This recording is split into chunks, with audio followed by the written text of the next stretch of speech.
Iran Israel সংঘর্ষের প্রেক্ষাপটে Britain বিশেষ ধরনের ক্ষতির মুখোমুখি হতে যাচ্ছে। এর মধ্যে রয়েছে অর্থনৈতিক প্রভাব, তেলের দামে ঊর্ধ্বগতি।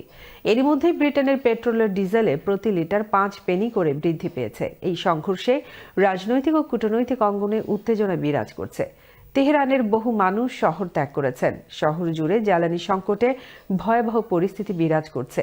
যুদ্ধে কি ধরনের প্রভাব পড়তে পারে ব্রিটেনে? বিভিন্ন শ্রেণী পেশার মানুষ ও বিশেষজ্ঞদের সাথে কথা বলে বিস্তারিত জানাচ্ছেন সিনিয়র রিপোর্টার মোহাম্মদ রেজাউল করিম মৃধা।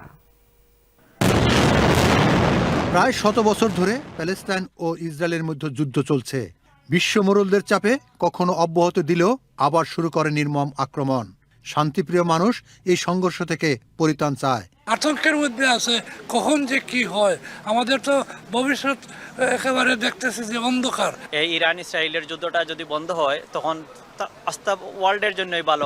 সম্প্রতি ইরান ইসরায়েলের উপর প্রায় 400টি ব্যালিস্টিক ক্ষেপণাস্ত্র ছুড়েছে এবং শত শত ড্রোন মোতায়েন করেছে। ইসরায়েলও পাল্টা জবাবে ইরানের বিভিন্ন পারমাণবিক ও সামরিক স্থাপনার উপর হামলা চালিয়েছে। এই সংঘর্ষের প্রভাব পড়েছে সারা বিশ্বে। এটা আস্তে আস্তে আমাদেরকে পারমাণবিক যুদ্ধের দিকে নিয়ে যেতে পারে এবং এতে মানবিক বিপর্যয় করতে পারে, পরিবেশগত বিপর্যয় করতে পারে, অর্থনৈতিক বিপর্যয় করতে পারে। পুরা বিশ্বই এতে গিয়া থমকে যেতে পারে। ইরানের তেল রপ্তানি বাধাগ্রস্ত হলে সারা বিশ্বে প্রভাব ফেলবে। ইতিমধ্যেই ব্রিটেনে পেট্রোল ও ডিজেলের প্রতি লিটারে 5 পেনি করে বেড়েছে। এতে গাড়ি পরিচালনা, পরিবহন খরচ ও জীবন ব্যয় বেড়ে যাচ্ছে। বিমান যোগাযোগ বন্ধ থাকায় এর প্রভাব শুরু করেছে বিমান ভাড়ায়। ইসরায়েলের মাঝে যেই যুদ্ধটি আরম্ভ হয়েছে এটাতে আসলে খুবই ক্ষতিগ্রস্ত হবে আমাদের এভিয়েশন ইন্ডাস্ট্রি। আমরা মনে করছি অনেক পর্যটকরা অনেকে হয়তো ফ্লাইট চেঞ্জ করতে পারে বা ক্যান্সেলও করতে পারে। We are absolutely concerned as business. The oil price will go up, the shortage of goods will go up because any war, like I said, is very bad. এই বিজ্ঞ সাংবাদিক মনে করেন ইরান এই যুদ্ধে পিছু হটবে না। যদি আরো কিছুদিন হামলা চালিয়ে যেতে পারে তবে একটি সুফল অপেক্ষা করছে। আমার মনে হয় না যে ইসরায়েলের শক্তি আছে এককভাবে ইরানকে পুরোপুরি পরাজয় করার। তারা খুব হিম্মতের সাথে জবাব দিচ্ছেন।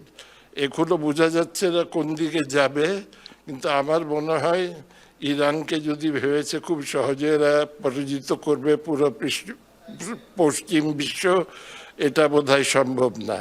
বিশিষ্ট ইসলামী স্কলার বলেন, নিজস্ব ভূখণ্ড থেকে প্যালেস্তাইনের জনসাধারণের উৎখাতের জন্য ইসরায়েলের বর্বরোচিত হত্যাকাণ্ড কোনোভাবেই মেনে নেওয়া যায় না।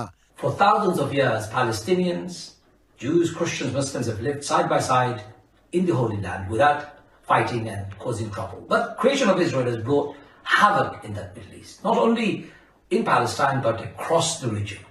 Iran, on the other hand, is also a problematic state. But Israel has no right to attack Iran. It's against international law. They're bombing Iran for doing the right thing, which is negotiating, being transparent, being open about its atomic energy needs rather than the weapons. The only country that has got clandestine, secretive arsenal of nuclear weapons is Israel. শান্তির প্রত্যয় নিয়ে সারা বিশ্বকে এগিয়ে এসে যুদ্ধ বন্ধ করবে, এমনটাই প্রত্যাশা সকলের। Mohammad Rezaul Karim Mridha, channel S news, London.